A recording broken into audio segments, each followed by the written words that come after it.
অনেক সাংবাদিক ভাইরা এই বিষয়টি জানতে চাচ্ছেন যে আপনারা যে বারবার এই কথা বলছেন যে সাতপন্থীরা তাদের তাবলিগি কার্যক্রম, তাদের ইস্তেমা করার নৈতিকভাবে অধিকার হারিয়ে ফেলেছে, এর কারণ কি? মূলত 2017 সালের আগ পর্যন্ত আমি যদি আপনাদেরকে বলি, মাওলানা এনামুল হাসান সাহেব রহমতুল্লাহ আলাই যে 10 জনের একটি সূরা বানিয়ে দিয়ে গিয়েছিলেন, এই সূরা 1995 সালে মাওলানা এনামুল হাসান সাহেব রহমতুল্লাহ আলাই ইন্তেকালের পরে তারা একটি মাশওয়ারায় বসেন, একটা পরামর্শে বসেন এবং এই সিদ্ধান্তে একমত হন যে এখন থেকে তাবলিগি কার্যক্রম যেভাবে এতদিন চলে আসছিল একক আমিরের পরিবর্তে এখন থেকে শুরাই নিজামের অধীনে পরিচালিত হবে।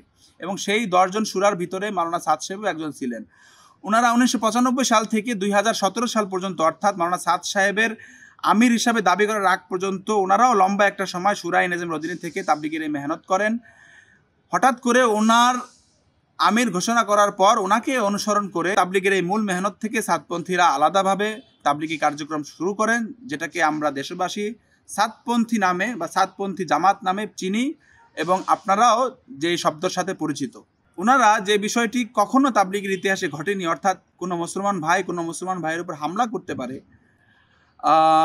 তাও আবার তাবলিগের সাথী ভাইদের উপরে এটা সূত্রপাত ঘটায় এবং তারা বড় বড় দুইটি হামলা করে, একটি 1 ডিসেম্বর 2018 আরেকটি 17 ডিসেম্বর দিবাগত রাত্রে 2024 সাল। তো 29 নভেম্বর 2018 সালে নির্বাচন কমিশন থেকে একটি পরিপত্র জারি করে, যেখানে একথা সুস্পষ্টভাবে উল্লেখ ছিল যে এই বছর একাদশ জাতীয় নির্বাচন 30 ডিসেম্বর 2018 সালে অনুষ্ঠিত হবে, যে কারণে আপনারা জানুয়ারিতে যে ইজতেমা করবেন সেই ইজতেমার ব্যাপারে আমাদের কোনো আপত্তি নেই, কিন্তু ইজতেমার 40 দিন পূর্বে যে জোর আপনারা করে থাকেন এই জোর ওই সময় পড়ে যাওয়ার কারণে আপনারা এই জোর আপাতত করা থেকে বিরত থাকবেন।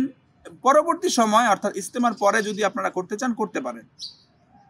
তো এই বিষয়টিকে উপেক্ষা করে, এই সিদ্ধান্তকে অমান্য করে, এই প্রজ্ঞাপনকে বৃদ্ধাঙ্গুলি দেখিয়ে সে বছরেও সাতপন্থীরা 1 ডিসেম্বর 2018-তে একটি নির্মম হামলা ঘটায়। অর্থাৎ সেদিন সকালবেলা আমাদের ময়দানের আশেপাশে সমস্ত গেটে তারা জমা হয় এবং ওই বছর আমাদের মাঠ প্রস্তুতির কাজে নিয়োজিত আমাদের তাবলিগের সাথী ভাই, মাদ্রাসা তালিবুল ইলম ভাইদেরকে তারা গেট ভেঙে প্রবেশ করে একটি নির্মম হামলার মাধ্যমে আহত করে, যেখানে আমাদের প্রায় 5000 অধিক তাবলিগের সাথী, মাদ্রাসা তালিবুল ইলম ভাই আহত হন।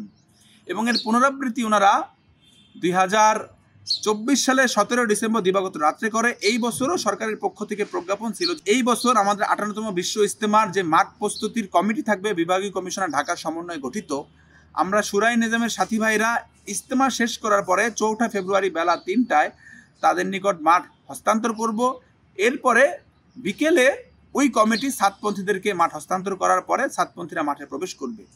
কিন্তু এই বছরও সরকারের এই সিদ্ধান্তকে, এই প্রজ্ঞাপনকে তারা অমান্য করে বৃদ্ধাঙ্গুলি দেখিয়ে তারা একটি জোর করার ঘোষণা দেয় এবং জোরপূর্বক সেই রাত্রে অর্থাৎ 17 ডিসেম্বর দিবাগত রাত্রে তারা মাঠে প্রবেশ করে এবং একটি নির্মম হামলা চালায়, যেখানে আমাদের প্রায় 3 জন সাথী শহীদ হন এবং শতাধিক সাথী আহত হন। তো এই যে দুইবার তারা পরিকল্পিতভাবে হামলা করে, অর্থাৎ 1 ডিসেম্বর 2018-তে তারা যে জোর করেছিল, আমি এটার ব্যাপারে যদি আপনাদেরকে একটু খোলাসা করার চেষ্টা করি, এটা তাদের একটি পরিকল্পিত হামলা ছিল। আমরা সাথীরা বা আমাদের তাবলিগের সাথী ভাইরা কোথাও গেলে আমাদের সাথে আমাদের বিভিন্ন আসবাব থাকে, যেমন আপনাদের সাংবাদিক ভাইদের সাথে বিভিন্ন সামানা থাকে, বিভিন্ন ইকুইপমেন্ট থাকে, অর্থাৎ আপনাদের ক্যামেরা, আপনাদের বুম, আপনাদের গাড়ি, আপনাদের আনুষঙ্গিক যে সমস্ত জিনিসগুলো রয়েছে ওইগুলো আপনাদের সাথী আপনারা রাখেন।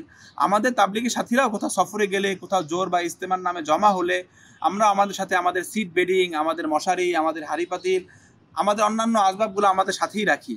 কিন্তু আপনারা যদি ভিডিওটা একটু লক্ষ্য করেন, এখনও অনলাইনে গেলে আপনারা পাবেন, ওই বছর সাতপন্থীরা তাদের সাথে কোনো সিট বেডিং রাখেনি।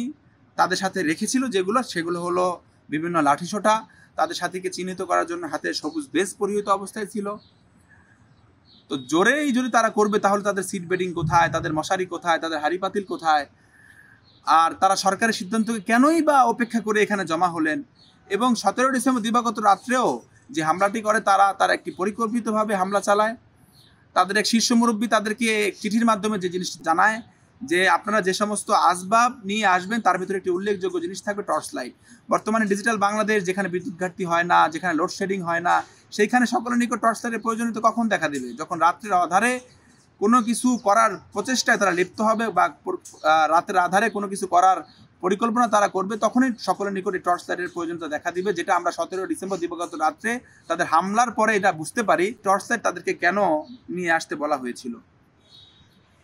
মূলত এই যে দুইবার তারা হামলা করে, যেটা পুরা দেশবাসী দেখেছে, এই হামলার কারণে তারা তো নৈতিকভাবে তাদের এই জোর, তাদের ইস্তেমা, তাদের তাবলিগি কার্যক্রম করার অধিকার হারিয়ে ফেলেছে। এর আগেও ছোট ছোট হামলা তারা কাকরাইল মার্কাজ মসজিদে বিভিন্নবার ঘটিয়েছে, কিন্তু এটা এত ব্যাপকভাবে হয়নি বিধায় দেশবাসীর সামনে এটা এত স্পষ্ট ছিল না।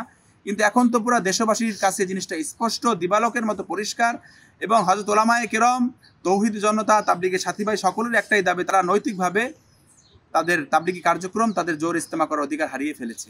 গত 4 ফেব্রুয়ারি 2025 স্বরাষ্ট্র মন্ত্রণালয় জননিরাপত্তা বিভাগ থেকে যে প্রজ্ঞাপনটি আসে, সেখানে দ্বিতীয় কলামে সুস্পষ্টভাবে উল্লেখ করা হয় যে 14 থেকে 16 ফেব্রুয়ারি মাওলানা সাদ সাহেবের অনুসারীগণ ইস্তেমা শেষ করার পরে 18 তারিখ অর্থাৎ 18 ফেব্রুয়ারি মাঠ প্রশাসনের নিকট হস্তান্তর করবে।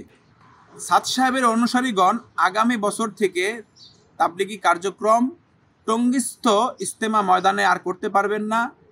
শুধুমাত্র এ শর্ত পূরণ সাপেক্ষেই তারা এবছর 14 থেকে 16 ফেব্রুয়ারি টঙ্গী বিশ্ব ইস্তেমা করতে পারবেন। সরকারের পক্ষ থেকে প্রজ্ঞাপনের মাধ্যমে তাদেরকে সুস্পষ্টভাবে এই বিষয়টি জানিয়ে দেওয়া হয়েছে। পরবর্তীতে আমরা শুরাই নিজামের অধীনে সাথী ভাইয়েরা আমাদের ইস্তেমা সম্পূর্ণ করার পরে আমাদের মাঠ ওই প্রজ্ঞাপনের আলোকেই প্রশাসনের নিকট হস্তান্তর করি। কিন্তু সাতপন্থীরা বিভিন্ন স্থানে এখন সরকারের এই সিদ্ধান্তটাকে, অর্থাৎ যে শর্তটা তারা দিয়েছিলেন, সেই শর্তকে তারা হাইড করে, গোপন করে বিভিন্ন গণমাধ্যমে এই কথা প্রচার করে যাচ্ছে যে তাদেরকে সরকার নিঃশর্তভাবে তাবলিগের ইস্তেমা করার সুযোগ করে দিয়েছে। গত 6 ফেব্রুয়ারি গাজীপুর জেলা প্রশাসকের পক্ষ থেকে স্বরাষ্ট্র মন্ত্রণালয়ে একটি জিজ্ঞাসা করা হয় এবং সেই জিজ্ঞাসার আলোকে স্বরাষ্ট্র মন্ত্রণালয় জননিরাপত্তা বিভাগ থেকে গাজীপুর জেলা প্রশাসক নেজারত শাখাকে একটি পরিপত্রের মাধ্যমে একটি বিষয় তারিখ স্মারক সহ উল্লেখ করে জানানো হয়। গত 6 ফেব্রুয়ারি 2025 গাজীপুর জেলা প্রশাসকের পক্ষ থেকে স্বরাষ্ট্র মন্ত্রণালয়ের নিকট একটি জিজ্ঞাসা করা হয়।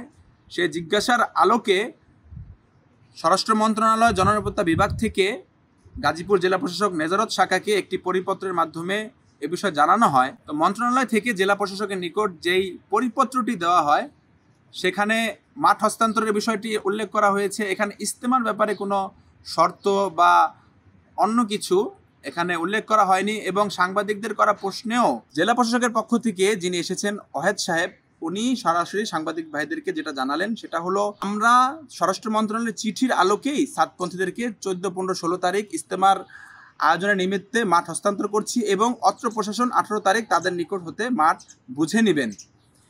তখন সাংবাদিক ভাইরা আবারও প্রশ্ন করেন যে তাহলে কি আগামী বছর থেকে তারা এখানে ইস্তেমা করতে পারবে না? তখন উনি যেটা জানান যে এইটা তো আমার এখানকার বিষয় না, এটা তো মন্ত্রণালয় দেখবে। আমাকে যেটা জন্য এখানে পাঠানো হয়েছে তাদেরকে মাঠ বুঝিয়ে দেওয়ার জন্য আমরা সেই কাজটিই করছি।